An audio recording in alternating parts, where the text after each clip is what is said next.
Dans cette vidéo, nous allons voir comment faire de belles introductions afin de bien démarrer un standard de jazz. Bonjour et bienvenue sur accompagnéaupiano.fr. Je suis Joël Clément, musicien professionnel et je suis là pour vous aider à bien construire vos accompagnements.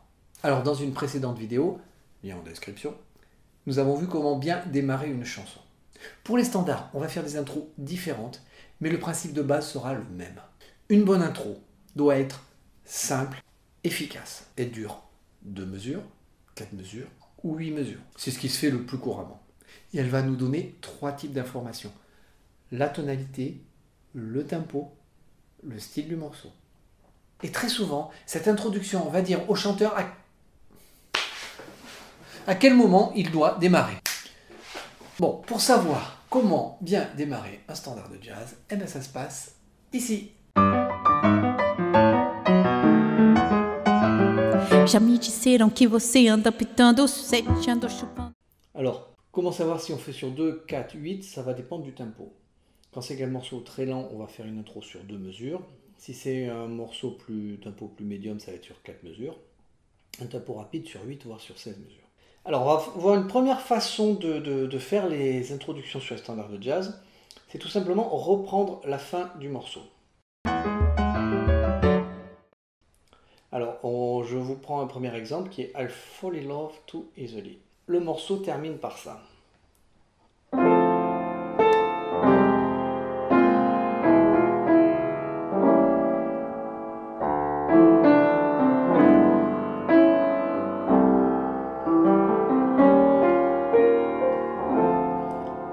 Fall in Love. Alors, on a 2 possibilités. On peut par exemple faire juste les 2 dernières mesures.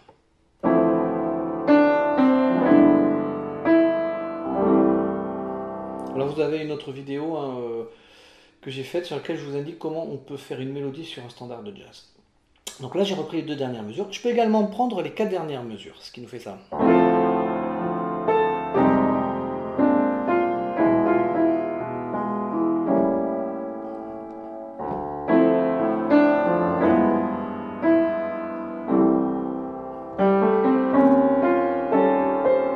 Et là j'ai fait la mélodie. Je termine sur un accord de Do, et après j'improvise sur l'accord de Mi bémol. Et là, donc, première façon de faire, c'est tout simplement de faire comme on a vu sur cette vidéo, que vous pourrez retrouver dans les liens, c'est-à-dire je fais la tonique, et la fondamentale et une tierce ou la septième à la main gauche, et la main droite je complète avec la mélodie. Une autre possibilité, c'est de faire une pompe. Donc, basse, je vais chercher mon accord, des accords type accord de main gauche, comme on voit aussi dans une autre vidéo.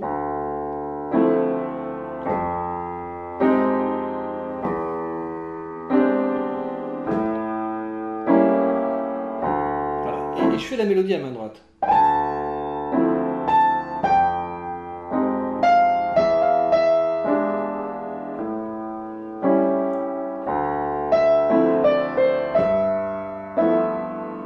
Et je peux évidemment compléter, c'est-à-dire par exemple faire pour le la mineur, ici faire un accord. Et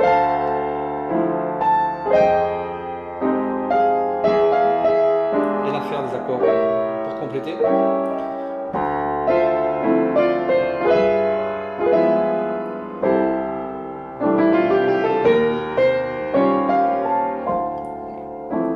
Donc vous voyez, l'idée c'est que je reprenne la fin du morceau sur 2 mesures ou 4 mesures, et soit je le fais vraiment en position un petit peu précise, un peu serrée, soit je fais une pompe à la main gauche et je fais la mélodie à la main droite. Je peux également faire une petite improvisation sur cette mélodie-là, mais quelque chose de très clair, toujours très limpide. Par exemple, je sais pas.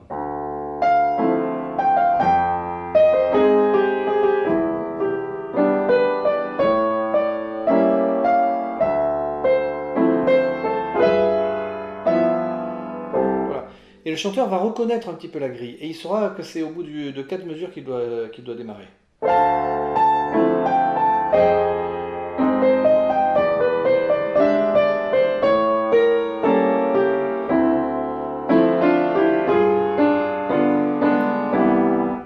voyez, c'est très clair en ce sens que on peut rechanter ce que j'ai joué. Si c'est quelque chose de trop rapide, trop imprécis, que vous ne pouvez pas rechanter derrière, ça ne va pas faire une bonne intro. Donc premier type d'intro, c'est que vous reprenez la fin sur 2, 4 ou 8 mesures, suivant le tempo du morceau. Une autre façon de faire, ça pourrait être par exemple lorsque vous démarrez sur le premier degré. Par exemple, je vais prendre ce morceau-là, Georgia in My Mind, qui fait ça. Voilà, vous connaissez probablement. Et du coup, on démarre sur on est en Fa majeur et on démarre sur le premier accord. Sur un Fa majeur. Ce qui peut être intéressant, surtout dans une ballade, c'est de faire ce qu'on appelle l'anatole. L'anatole, vous trouverez également une vidéo là-dessus. C'est tout simplement un enchaînement très très basique sur 4 accords qui sont le premier degré, donc en Fa majeur, c'est Fa. 6e degré, 1, 2, 3, 4, 5, 6, Ré mineur. 2e degré, Sol mineur. Et 5e degré, Do. Do 7, si on va jusqu'à la dernière note. Je ne vais pas détailler, hein, j'expliquerai dans cette autre vidéo. Donc on peut tout à fait, si je dois démarrer sur Fa majeur, tout simplement faire ces 4 accords.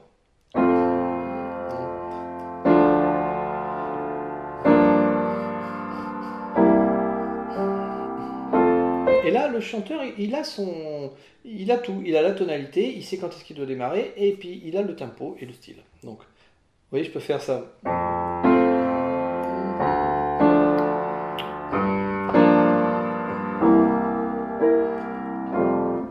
Alors ça marche très bien, c'est quand même un petit peu pauvre.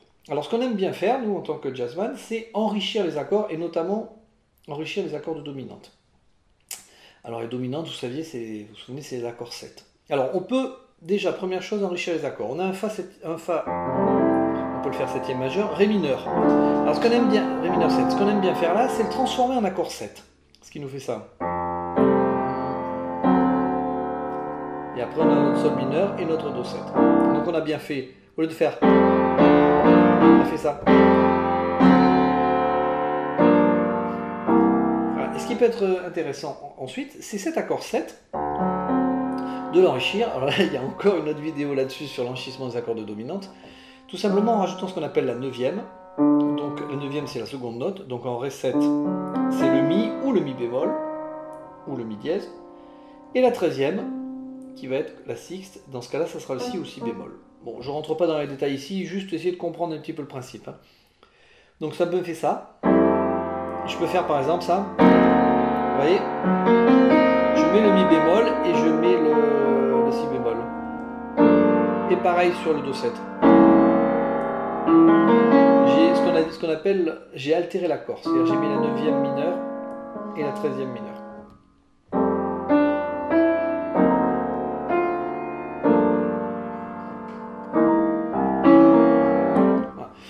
Dans la façon de jouer, on peut tout à fait rajouter, une fois qu'on a plaqué l'accord, vous voyez, j'aime bien ça, je plaque un accord, ensuite je l'arpège.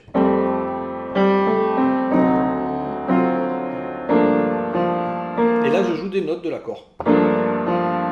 J'ai cet accord là et je joue celle-là et celle-là.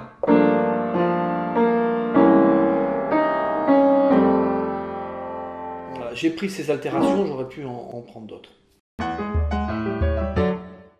Donc on a vu en reprenant la fin, on a vu en faisant une anatole. Une autre chose intéressante, c'est faire ce qu'on appelle le vamp. On en parle un petit peu dans la vidéo sur les intros chansons. En fait, ça va être tout simplement faire tourner le premier accord. C'est-à-dire par exemple Girl from Ipanema. Alors quand j'appelle faire tourner le premier accord, c'est-à-dire qu'on va mettre une ambiance. Donc le premier accord c'est Fa 7e majeur.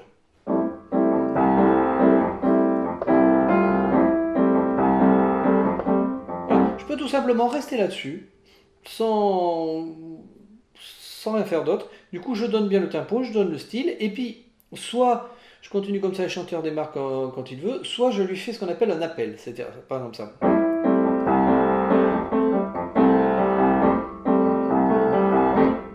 Vous voyez, tac tac. Donc je m'arrête et j'ai marqué des accents, pa. Et donc là il sait qu'il doit démarrer derrière. On peut également faire ça, reprendre les 2 derniers accords de la fin du pont. Le pont c'est, du A, c'est Fa, suivi d'un Fa dièse 7. Donc je peux faire ça.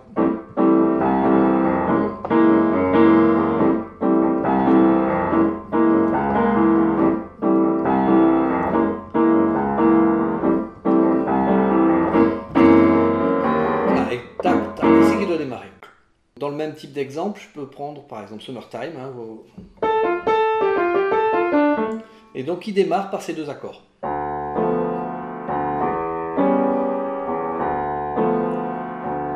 Donc je peux tout simplement tourner là-dessus.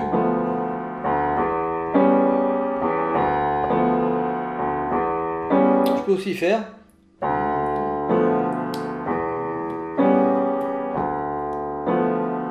Et là.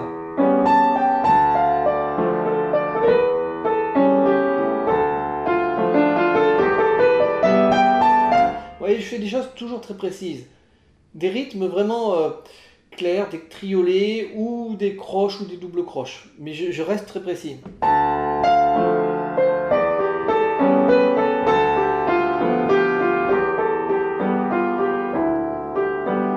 Etc. Donc voilà, ça c'est sur Summertime, on peut l'utiliser sur des tas d'autres morceaux. Et le dernier type d'intro que j'aimerais vous montrer, c'est ce qu'on appelle la pédale harmonique. La pédale harmonique, c'est quoi? C'est ce qu'on appelle une note en pédale. C'est une note que l'on va garder qui va durer sur plusieurs mesures. Par exemple, on a dit qu'on pouvait démarrer un morceau en fa. Je vais prendre toujours dans la même tonalité, comme ça sera plus facile, avec une anatole. Par exemple, on a dit ça.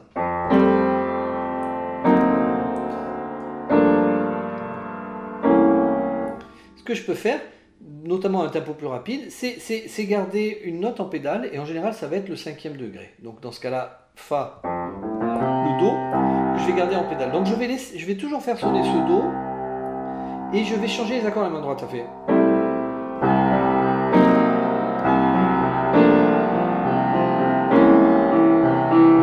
Ouais, ça fait vraiment une ambiance, c'est très intéressant. Alors on le fait souvent un petit peu rapidement, par exemple comme ça.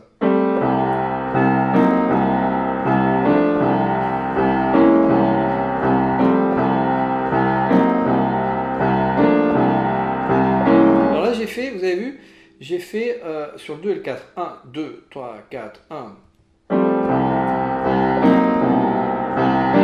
Alors, de temps en temps, si je peux m'amuser à mettre la fondamentale de l'accord, c'est pas obligé, parce que du coup, elle n'y est plus à la main gauche. On peut aussi faire d'autres rythmes. Par exemple, pa, pa, pa, pa. Ça fait ça. 1, 2, 3, 4. Pardon, 1, 2, 3, 4.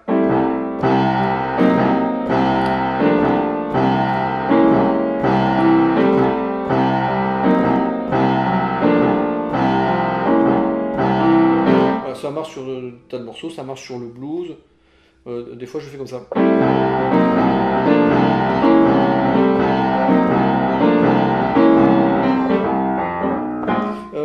Ce qui est intéressant aussi, c'est qu'on peut le faire plusieurs fois de suite.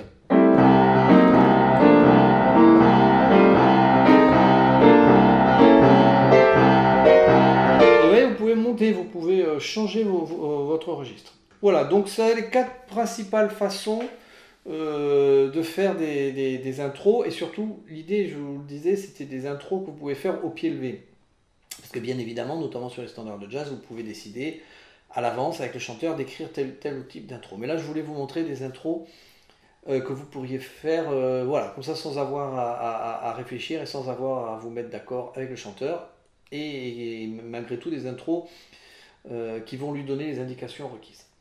Voilà, je vais vous laisser travailler ces intros-là, et je vous dis bonne pratique. À bientôt. Já me disseram que você anda pitando, sete ando chupando.